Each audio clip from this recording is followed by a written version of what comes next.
Olá, aluno. Olá, aluna. Bem-vindo a mais uma aula de física. Hoje nós vamos fazer um pequeno resumo das propriedades lá dos sólidos, líquidos e gases, né? E algumas propriedades físicas. E vamos responder exercícios bem fáceis, tá bom? Vocês vão ver que não terá muita dificuldade. Então, vamos lá. Então, o primeiro estado sólido, certo? O estado sólido é o estado em que os átomos das moléculas constituintes da matéria estão em um estado de agitação baixo, certo? Esse estado de agitação baixo se dá por conta do espaço físico que vai existir entre as moléculas.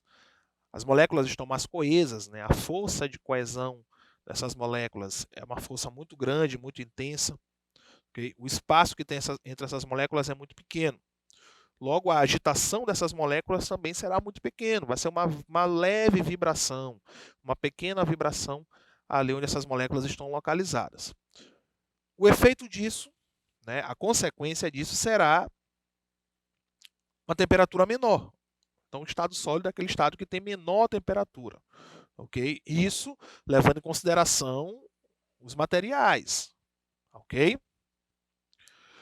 Podendo concentrar mais átomos em um mesmo espaço físico. Concentrando mais átomos em um mesmo espaço físico, nós temos também uma mudança ou uma característica em outras propriedades físicas, certo? Não só a temperatura, mas a própria interação com a luz. Os sólidos, em sua maioria, eles são opacos. Em sua maioria, não são todos. Certo? Se a gente pegar o vidro, por exemplo, o vidro ele é um sólido, mas a luz consegue passar por ele. Certo? Seja em sua totalidade ou seja parcialmente. Tá, ok? Mas em sua grande maioria, esses sólidos eles são opacos. Por quê? Uma grande concentração de moléculas em um espaço muito pequeno. Isso vai dificultar muito a passagem da luz. Certo? Quanto à sua relação, né, eletromagnética, certo? Ou sua própria interação elétrica, a questão da condutividade, como as moléculas estão mais próximas no sólido, fica mais fácil ter a troca, né, desses portadores de carga elétrica entre essas moléculas, entre esses átomos. Então, isso vai facilitar com que essas moléculas elas troquem esses portadores, né, de cargas elétricas, com isso facilitando a sua condutividade térmica. Ok? Então, esses são só exemplos de algumas propriedades que nós encontramos aqui nos sólidos. Tá bom? O sólido possui forma e volume definidos. Ok? A forma do sólido, né, o sólido a gente consegue ver, a gente consegue pegar o sólido, consegue definir a sua forma. Com isso, a gente consegue calcular o seu volume. Ok? Então, esse é o estado sólido. Né? A força de atração entre as moléculas é muito maior do que a força de repulsão entre eles. Isso falando nas suas propriedades eletromagnéticas. Já no líquido, certo? O estado líquido ele ocorre quando as moléculas já estão um pouco mais dispersas, ou seja, não estão mais tão próximas quanto no sólido. Certo? Isso em relação, né, ao estado sólido, lógico. Substâncias no estado líquido têm volume definido e forma indefinida. Então, no estado líquido, as moléculas estão um pouco mais dispersas, estão um pouco mais afastadas, certo? Isso vai acarretar uma temperatura um pouco maior, porque a agitação molecular será um pouco maior. Ok? Isso comparado, logicamente, ao estado sólido. Ok? Então, o estado líquido ele terá temperatura maior do que no estado sólido, justamente por conta dessa agitação molecular que é um pouco maior. Ok? Quanto às propriedades ópticas, a luz ela pode passar pelo líquido, certo? Só que isso vai ter aí uma certa dificuldade. Ok? Então, nós teremos aí, para os líquidos, isso vai depender da característica do líquido, vai depender da quantidade de líquido, logicamente, mas em sua grande maioria os líquidos serão translúcidos, ok? Logicamente que depende de outros fatores. Então, nós temos aí, por exemplo, alguns fenômenos que são utilizados com o líquido, como a própria refração, tá ok? No caso do líquido, a força de atração ele é aproximadamente igual à força de repulsão, isso entre as moléculas que estão ali, certo? Existe uma força de coesão ainda entre essas moléculas, porém, uma força de coesão menor do que no estado sólido, ok? O volume tem forma indefinida, porque o líquido ele toma aí a forma do recipiente que o contém, mas tem volume definido, a gente consegue definir o volume aí de um líquido, ok? Já no estado gasoso, certo? Um gás acontece quando as partículas que formam a matéria, né, o gás, estão bastante afastadas, estão dispersas no espaço. Esse afastamento faz com que essas moléculas elas vibrem, se movimentem com uma energia muito maior do que os estados anteriores. Por isso que ele é o de maior temperatura entre eles, certo? Então, o gás, ele tem a sua máxima energia cinética, certo? A sua máxima vibração, logo terá aí uma temperatura também muito maior em relação aos outros dois, né? Por isso, elas podem ter forma e volume indefinidos, certo? Eu não consigo definir a forma de um gás, até porque ele não toma uma forma exata. Cada gás e cada situação é uma situação para ele, e o volume, quanto ao seu volume também, tá ok? Quanto à interação com a luz, o estado de gás, né, ele é totalmente transparente, a luz ela consegue passar aí sem problema algum, justamente por causa da dispersão dessas moléculas. Como as moléculas são rarefeitas, né, tem um grande vácuo entre essas moléculas, então a luz ela consegue passar ali sem grandes problemas, ok? A força de atração dessas moléculas ela é muito menor do que a força de repulsão. As moléculas naturalmente elas já tendem a se repelir, ok? Isso no estado de gás. Bom, já relembrando esses estados, tá ok? Então vamos para as questões. Então o exercício 1 diz o seguinte: considere as seguintes proposições relativas à fusão. Para quem não lembra, fusão é a passagem do estado sólido para o estado líquido, certo? Fusão é a passagem do estado sólido para o estado líquido. Não esqueçam. Então diz o seguinte: a primeira, a temperatura em que se dá a fusão depende exclusivamente da natureza da substância e da pressão, ok? Então, a temperatura que se dá a fusão depende exclusivamente da natureza da substância e da pressão. 2. Enquanto se processa a fusão, a temperatura do sistema se mantém constante, quaisquer que sejam as demais condições, ok? E 3. Para a maioria das substâncias, a fusão se dá com o aumento do volume. Então, nós temos 3 proposições e vamos saber quais dessas proposições, né, estão corretas. Tá ok? Então, pela resposta, nós temos o seguinte: a proposição 2, quer dizer, a proposição 1 e a 3 serão as corretas. A 1, a temperatura em que se dá a fusão depende exclusivamente da natureza da substância e da pressão. Ok? Vamos lá. O ponto de fusão é a passagem do estado sólido para o líquido, tá certo? Então, ele vai depender... a temperatura vai depender da sua natureza. Como? Para cada substância, para cada elemento, para cada disposição molecular que nós vamos ter dessas substâncias, nós vamos ter um comportamento diferente. Ok? A água, por exemplo, em seu estado normal, né, sob pressão normal, pressão ao nível do mar, a água ela passa pelo processo de fusão a 0 graus. Ok? Mas isso não acontece com outros líquidos ou com outros sólidos, certo? Esse processo de fusão ele vai depender de cada substância. O café, por exemplo, ele já tem um ponto de fusão diferente do da água. O refrigerante já tem um ponto de fusão diferente do da água e do café. Ou seja, para cada substância nós vamos ter um ponto de fusão diferente. O álcool, por exemplo, o ponto de fusão é diferente. Ok? Então vai depender sim da natureza, né, da arrumação molecular e do tipo de molécula que está se falando. Ok? Então nós temos essa dependência quanto à natureza. Tá certo? E também da pressão. Certo? Também da pressão.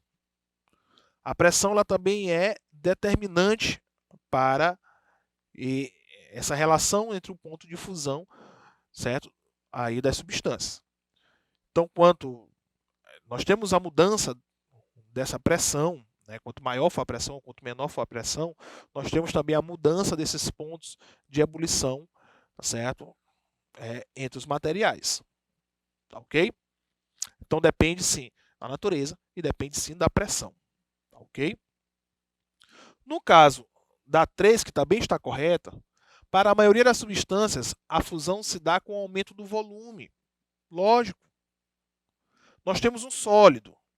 O sólido, as moléculas estão ali bem próximas, bem unidas entre elas. No momento em que ela passa de um sólido para um líquido, certo? Processo de fusão, sólido para o líquido, tá ok? Essas moléculas elas vão ocupar um espaço maior, certo? Vão ocupar um espaço maior. Lembra que volume é o espaço ocupado pela matéria. Se o espaço ele é maior, logicamente que o volume será maior.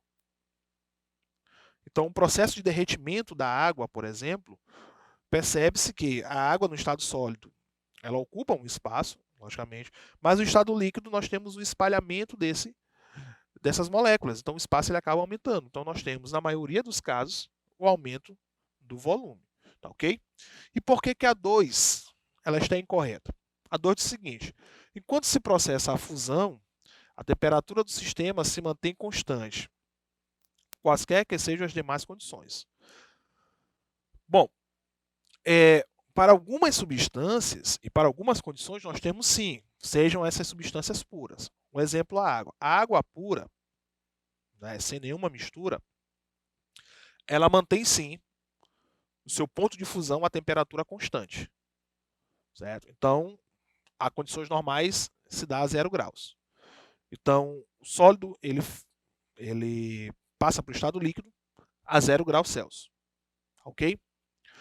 Então, no momento que ele está passando pelo processo de mudança de estado a 0 graus, ele não vai mudar sua temperatura até que ele mude de estado por completo. E só depois ele vai aumentar sua temperatura. Certo? Então, nós temos ali a questão da troca de calor latente. Né? Então, a troca de calor latente é toda a energia que ele recebe em forma de calor, ele vai utilizar exclusivamente para a mudança de estado. Ok? Mas existem substâncias e misturas em que essa troca, né, de estado físico, de sólido para líquido, não acontece a uma mesma temperatura. À medida em que ele vai mudando de estado, a temperatura também vai aumentando. Tá ok? Não é da mesma forma que se estivesse dentro do estado da matéria. Mas o processo de mudança para substâncias que são misturadas, por exemplo, água e açúcar, tá certo?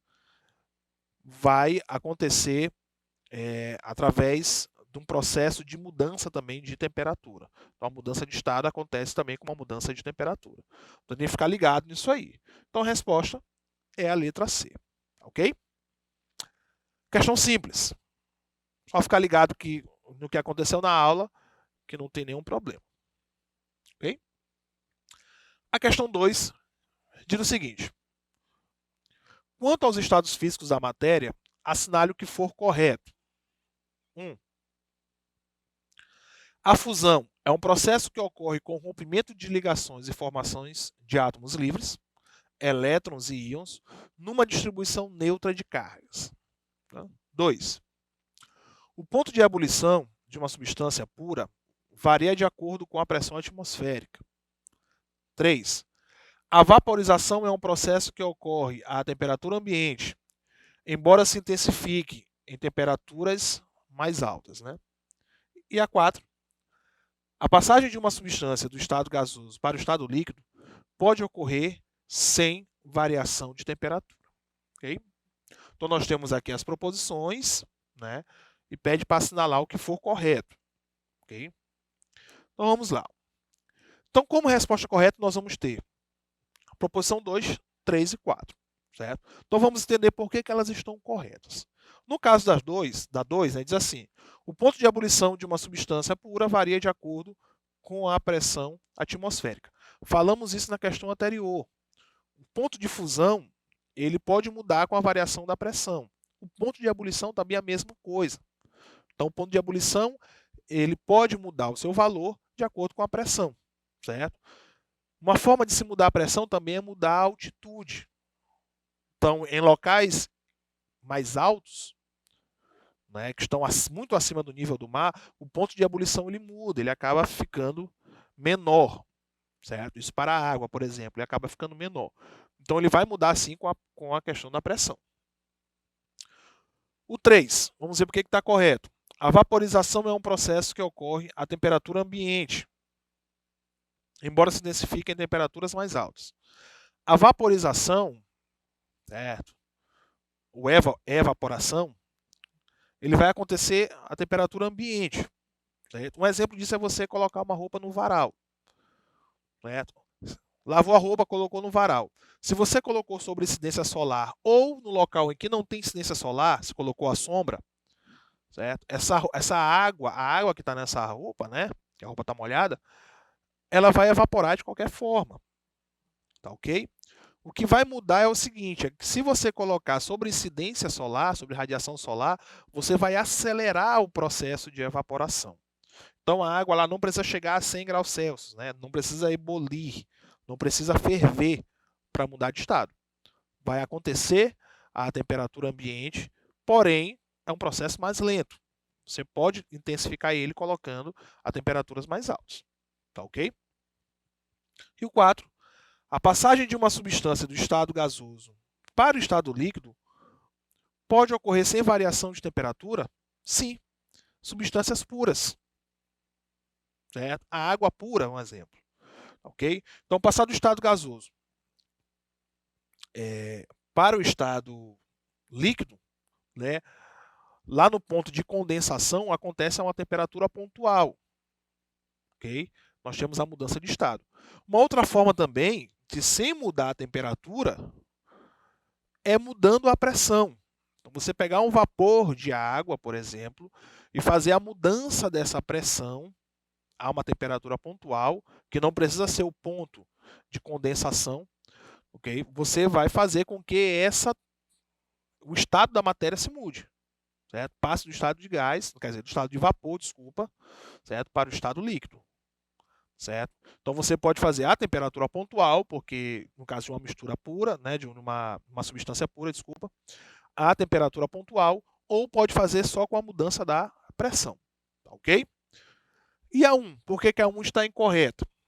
A fusão é um processo que ocorre com rompimento de ligações e formações de átomos livres, elétrons e íons, numa distribuição neutra de cargas. A fusão é o processo do estado sólido para o líquido. No estado líquido, as moléculas ainda estão ligadas umas com as outras. Não estão mais próximas, estão próximas, mas ainda há uma ligação entre elas. Okay? Então elas não estão totalmente livres, não há um total rompimento dessas ligações. Certo? Nós não temos átomos livres, os átomos ainda estão ligados. Não estão tão próximos, mas ainda estão ligados. É por isso que está incorreta. Questão 3. O estado físico da matéria indica o modo de agregação dos átomos ou moléculas a uma dada temperatura e pressão. Dessa forma, quando variamos valores de temperatura ou pressão, possibilitando a ocorrência de mudança de estado físico. Ok? Então, selecione as alternativas corretas, né? Ou as alternativas corretas. Né? Letra A. Considerando-se recipientes contendo o mesmo volume de um líquido na mesma temperatura e pressão, evaporará mais rapidamente o líquido do recipiente, certo? Que proporciona maior área de contato com os recipientes. Na B, Calefação é a mudança de estado físico que ocorre com a liberação de energia. Letra C. O que determina o estado físico em que a matéria se apresenta é a sua solubilidade em água. Letra D.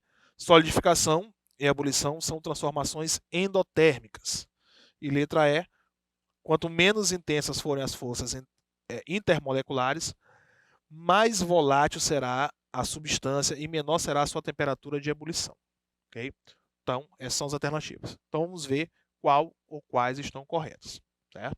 Então, nós temos a letra A e a letra E. A letra A diz o seguinte: considerando-se recipientes contendo o mesmo volume de um líquido, na mesma temperatura e pressão, evaporará mais rapidamente o líquido do recipiente que proporcionar maior área de contato com o recipiente, certo? Então, o líquido que tiver ali o maior contato com o recipiente, logicamente que ali entre o recipiente e o líquido, terá maior troca de energia. Então, com isso, ele passará, né, de estado líquido para o estado de vapor mais rapidamente. A troca de calor ali entre o recipiente e o líquido vai ser maior, logicamente, maior área de contato. E a letra E, quanto menos intensas forem as forças intermoleculares, mais volátil será a substância, certo? E menor será a sua temperatura de ebulição. Ok? Então, quanto menos intensas forem as forças intermoleculares, certo? Ou seja, a força de coesão entre elas, né, a força de atração menor do que a força de... Quer dizer, é menor do que a força de repulsão, né? A força de repulsão é muito maior, certo? Então, mais volátil será a substância, logicamente, porque as moléculas estarão mais dispersas, certo? E menor será o seu ponto de ebulição. Isso por conta também da própria relação da pressão, ok? Então, com isso, nós finalizamos a nossa aula de hoje. Fica aí as alternativas C, B, C e D, para vocês analisarem em casa por que está correto, incorreto, né? Até a próxima aula.